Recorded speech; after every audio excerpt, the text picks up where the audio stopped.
Something else that might be quite helpful for people if you're in the position where you think, I'd really like to be able to take a month away and my business not just go up in flames, and have everything break. I think there are some things you could do ahead of time to make sure that your business is set up for success, even without you.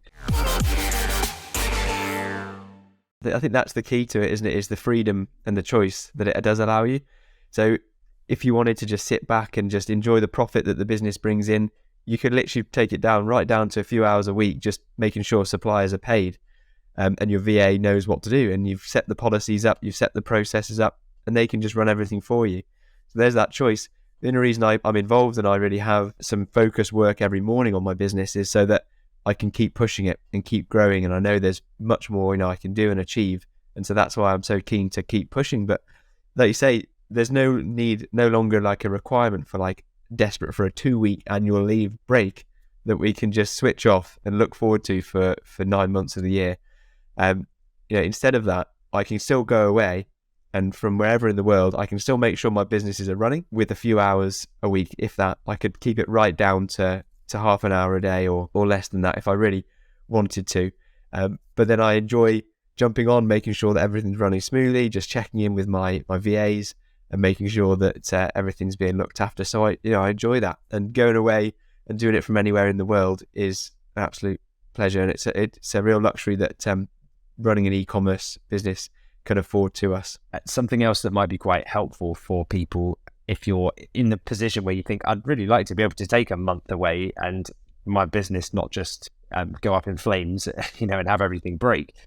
I think there are some things you could do ahead of time to make sure that your business is set up for success, even without you. For me, the success of a location independent business or a semi-automated dropshipping business is knowing that it operates just as well without you as with you there. If I'm there having to do something, I kind of think, well, something's wrong then. I'm in the way. Like, why am I having to get involved in a certain process? Because that's on me. I should have set that up so it can happen without me being there. And that takes a while to transition to, because initially when you start a business, you want to be in control of everything and you want to have oversight over everything. But I think eventually you'll get to the point where if you can relinquish control and hand over the reins to team members, to systems, to processes, it becomes so much more freeing in the long term. So we automate a lot of stuff in our e-commerce businesses and in our e-learning business actually as well. But we will make sure that we use things like Zapier to make sure one app will talk to another. So order fulfillment emails go out automatically. Abandoned cart emails and text messages go out automatically to customers. Orders get fulfilled automatically. We don't need a human oversight for those types of processes, because they're kind of set them up once and then they just repeat automatically. Anything that we can't yet automate, we have our virtual assistants take care of. So I do it myself the first time, and I do it really in depth, and I write an SOP, standard operating procedure, step by step. And then once I'm happy that that's exactly how I'd want it done, I put that into a project management tool like Asana, and then the virtual assistants can jump in and our team can go through it and do it step by step exactly how I would have done it. And then that way I come back and things are further ahead, and we've made more money on a trip away than the trip cost us, So it kind of you're almost being paid to be away from the business. You won't get there overnight, but it does happen. And with the right strategies and automation and outsourcing and a really good team, obviously, then you can absolutely bring that kind of reality to life. Absolutely. I think having processes in place is the key. So as soon as you do a task once, record exactly how you've done that, and then you won't need to do that again, because you can pass that on to your virtual assistant, who can do it just as well as you, if not better, once they get familiar with the task and do it a few times. So as well as you putting in an SOP sheet that people can refer to in a project management tool, I'll also record myself doing every process throughout the business. So using a tool like Loom, where we can record our screen and record ourselves, I'll record step by step for every process. So I've done that once, I've done it to the best of my ability, and that can be replicated then day in, day out basis by your VA to make sure that everything runs smoothly without you needing to micromanage or keep an eye on everything.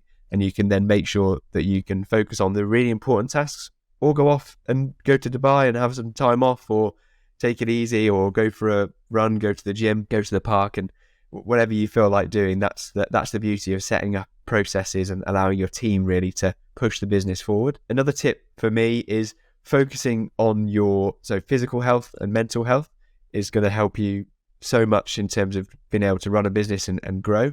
So it's the foundation to everything you do, and all the work you're able to do is because of the health that you have, and the way that you wake up in the morning is going to set the foundations for everything else that will come beyond that. That's something that I think is underestimated by people. Like, when people hear, oh, you go for a run every morning, that's nice for you, but I don't do that kind of thing. I can understand that, and it sounds preachy, and it sounds like, oh, great, you exercise every day.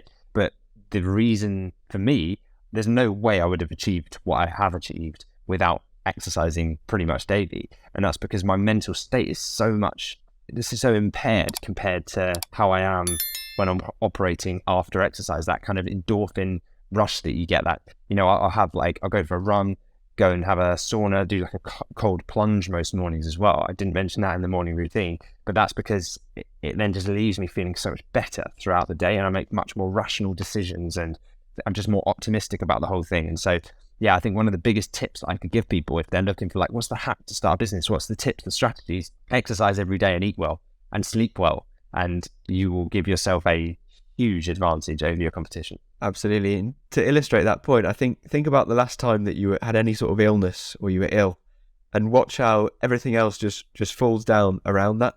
There's nothing you can do when you're lying in bed feeling, ill. And obviously we can't help illnesses. I'm not saying that you won't get ill, but looking after your physical and mental health is going to set you up so that the majority of your time, the time you're feeling on top of the world when you wake up, ready to go, and then you can achieve those difficult and large goals that you've got.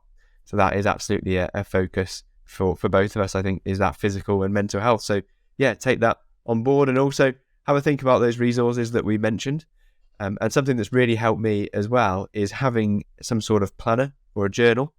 And if you go onto Amazon, a plug is, we're not getting paid for this, but I fully recommend the Legend Planner, which you can find on Amazon.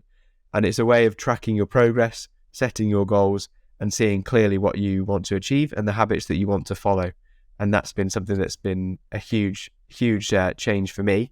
It's come from that, using that planner and being able to see where I'm going and how I'm going to get there. Yeah, I think, again, it sounds like woo-woo, doesn't it? It sounds wishy-washy, and people are like, oh yeah, you don't have to write these things down, I can just jot it in my phone or something. There's something about writing with a pen on physical paper, the old-fashioned way, that really like solidifies the thing that you're writing. So if you're writing like affirmations, for example, if you're writing goals and you're writing things out, something that really forces your mind to like digest the thing that you're writing, really think about putting it to action. And it's, again, I think it gets missed by a lot of people who just think, I just know that I'll just think about it and it'll happen, but it's not the same.